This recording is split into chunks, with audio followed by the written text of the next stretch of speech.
அது கொஞ்சோண்டு காடு இருந்துச்சு. அந்த காட்டில் எல்லா விலங்குகளும் வாழ்ந்துட்டு வந்துச்சு. அப்போ புறாவும் நிறைய புறாங்களும் வாழ்ந்துட்டு வந்துச்சு. அப்போ ஒரே ஒரு புறா தனியாக இருந்ததுனால ஒரு வேடன் வந்து அவன் அது மேலே வலையை போட்டு தூக்கிட்டு போயிட்டான். அப்போ எல்லா புறாவும் பேசிக்கிச்சு, ஐயோ பாருங்களேன், நம்ம ஒன்றா இருக்கிறதுனால இல்லாததுனால ஒரு புறா தனியாக இருந்ததுனால தூக்கிட்டு போயிட்டான். ஐயோ நம்மளையும் எல்லாத்தையும் சாவடிச்சிட போகிறான் அப்படின்ட்டு பேசிக்கிச்சிங்க.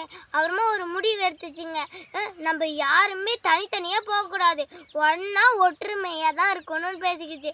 அப்புறமா அவங்க ஜாலியாக வாழ்க்கையை போயிட்டு இருந்ததுனால அப்புறமா அதே வேண்டன் திருப்பியும் வந்தான்.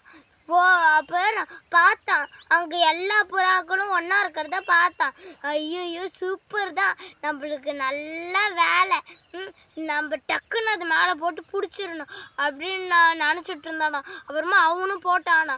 அப்போ எல்லா புறாவும் ஐயோ நம்ம மேலே வலையை போட்டுட்டான்டா, வாங்கடா அப்படின்ட்டு 1 2 3ன்னு சொல்லி எல்லாம் பறந்துருச்சுங்களா. அப்போ அந்த வேடன் நம்ம பேராசைப்பட்டதுனால ஒன்றுமே கிடைக்காது போயிடுச்சுன்ட்டு போயிட்டான். அப்போ இந்த பறவைங்களும் கூட்டு பிடிச்சிச்சு. பார்த்தீங்களா, நம்ம ஒற்றுமையாக இருந்ததுனால தான் அந்த வேரண்ட்ல இருந்து நம்ம தப்பிச்சோம் அப்படின்ட்டு பேசிக்கிச்சு. இந்த கதையிலேருந்து என்ன தெரியுதுன்னா, ஒற்றுமையே பலம். நன்றி.